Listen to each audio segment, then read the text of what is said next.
अब मैं शाम हो गई है, एक चाय की दुकान पर आजमगढ़ में हूँ। वैसे तो आज जो है वो शादियों का मौसम है। इधर लगन कहते हैं कि बहुत तेज लगन है, मतलब ज़्यादा शादियां हैं। दिल्ली में कहते हैं आज साया बहुत जोर वाला है।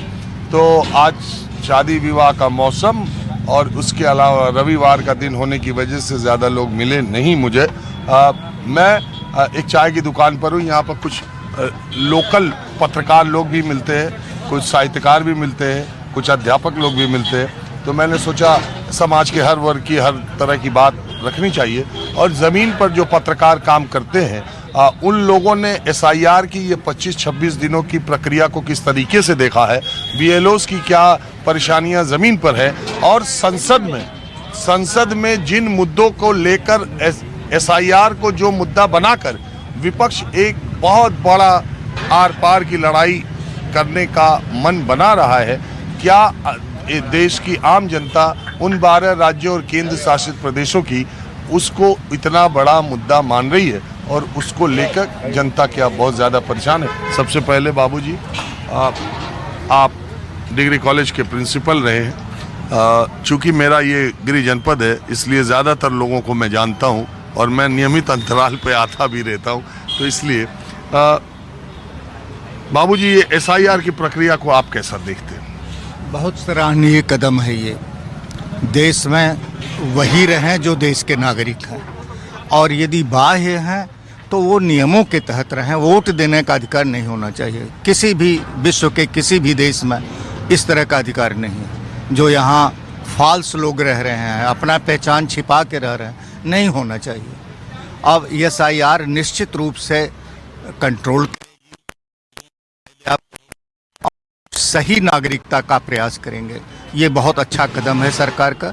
इससे फॉल्स वोटिंग और ये तरह की योजनाएं ये लोग हड़पते हैं तो आम नागरिक का हक छीनते हैं।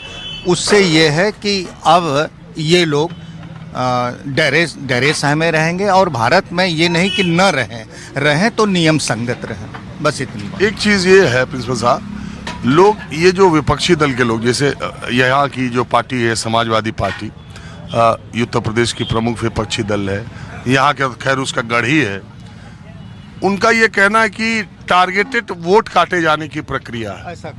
ऐसा कुछ नहीं। हर BLO को ये पावर नहीं कि किसी का वोट काट दे। वो मिलान करते हैं आपके आधार कार्ड को। हालांकि अब आधार कार्ड की विश्वसनीयता समाप्त हो रही है, लेकिन ऐसा कहीं नहीं, कोई नहीं कर सकता। अब विपक्ष को कुछ कहना चाहिए, इसलिए वो कहते हैं। उनका तो धर्म ही है कि जो पक्ष में हो उसके विपक्ष बोले। ऐसा कहीं नहीं है। हमारे गांव में हम लोग बैठ करके BLO की मदद कर रहे हैं। जो देख रहे हैं वही है। सत्य ही उभर करके आएगा, इसमें संदेह नहीं। एक शंका लोगों के दिमाग में है कि फॉर्म तो अभी भरा दिया जा रहा है, अपलोड तो हो जा रहा है। हाँ, आम लोगों की जानकारी के लिए, उत्तर प्रदेश के लोगों की और जो 12 राज्यों के में हो रहा उनकी जानकारी के लिए मैं बता दूं, ये 4 दिसंबर से इसकी डेडलाइन बढ़ा करके 11 दिसंबर तक कर दी गई है।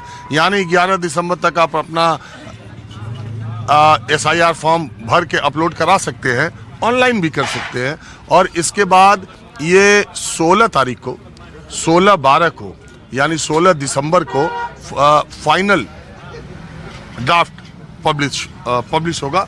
और उसके बाद माफ़ कीजिए 16 जनवरी को होगा। और इसके बाद आपत्तियां दावों के बाद ड्राफ्ट के बाद 14 फरवरी को शायद फाइनल और मतदाता सूची प्रकाशित होगी। अब हमारे बगल में कुछ पत्रकार लोग हैं जो स्थानीय हैं, मैं इनसे चर्चा करता हूं। आप लोग लोकल लेवल पर ये SIR को लेकर के क्या देख रहे हैं? देखिए, सबसे बड़ी बात SIR की टाइमिंग को लेकर के है। SIR इसके पहले भी होता रहा है, यानी कि जो कहा गया है कि 2003 की लिस्ट से मिलान करके अब आज के लोगों को फिर से दोबारा पुनरीक्षण करना, उसको जो भी करें। अब उसकी टाइमिंग 1 महीना, जो 4 तारीख को समाप्त हो रही है, संभव उसे बढ़ा के 11 तारीख तक करने की बात हो रही है। नहीं, बढ़ा दिया, नोटिफिकेशन आ गया। ठीक है।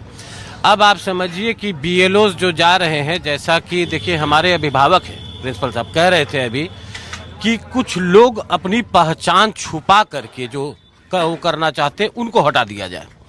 कौन है वो लोग? ये बात ही तो टारगेटेड, यही टारगेटेड बात है।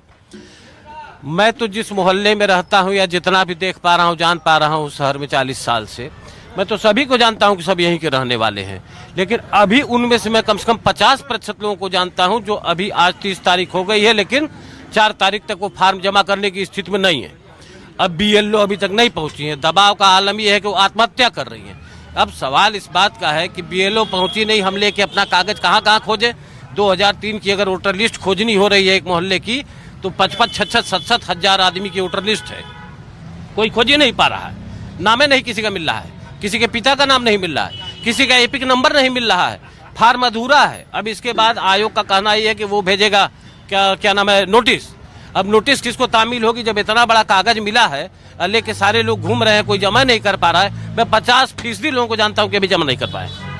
तब तो कट जाएगा नाम उनका। मैंने आज ही के अखबार में पढ़ा है कि आजमगढ़ में 52% के आसपास फॉर्म जमा हुआ है। हाँ। और कुछ लोगों का नाम कटा है। समझने की तारीख कितनी दिन बचा है?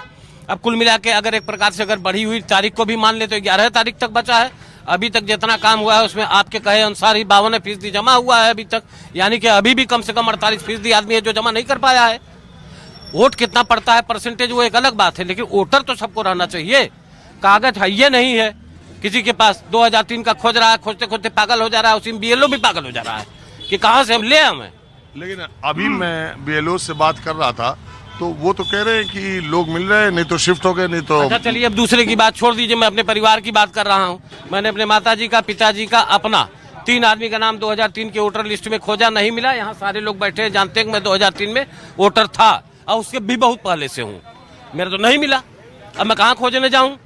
अब मैं उस नोटिस का इंतजार कर रहा हूँ। मुझे बताया गया चुनाव क्या नाम है जो यहाँ चुनाव अधिकारी हैं, और DM की बात नहीं कर रहा हूँ, नीचे सहायक निर्वाचन अधिकारी, उन्होंने कहा साहब आपके यहाँ नोटिस जाएगा, पैसे भर के दे दीजिए। मैं तो था वोटर, मेरा तो क्यों नहीं है, मेरे पास तो लिस्ट भी है और इसी फोन में है, खोल दूं मेरा, खोज दीजिए। नहीं मिल रहा है। अब जब हमको भी खोजने पर नहीं मिल रहा है, जो जिला सहायक निर्वाचन अधिकारी से बात भी कर सकता है, तो आम आदमी की क्या गति है? कैसे कैसे वो खोज के जो अपना दौड़ रहा है, खोज रहा है, निकाल रहा है। जो इतना जागृत है वो न निकाल रहा है। कम से कम 40% आदमी तो जागृत है नहीं है। उनको कह रहे हैं कि जाने दीजिए, छोड़िए, हमारा नहीं रहेगा तो क्या फर्क पड़ता है। अच्छा ठीक है। देखिए जालिम सिंह है यहाँ, ये फार्म लेके शाम को क्यों घूम रहे हो? हाँ मिल नहीं रहा। ये क्या लेके घूम रहे हो? अरे वो काम का ना SIR की लिस्ट। हाँ SIR फार्म रात को भी लेके घूम रहे हैं लोग। हाँ भाई आप बताएं। मुझे तो इसमें सरकार की निष्ठा से संकेत लग रही है। इसके पूर्व भी हमने पिछले चुनाव में देखा कि SIR के माध्यम से जो इनका एजेंडा क्या है कि किस तरह के लोगों को जोड़ना है, किस तरह के लोगों को काट देना है, जो भी इनकी विचारधारा का अनुगमन नहीं करता है उसके सापेक्ष खड़ा है, उसको ये साइड लाइन कर रहे हैं। और ये आधार को एक तरह से निष्क्रिय कर देना, ये भी उसी प्रक्रिया के तहत आता है।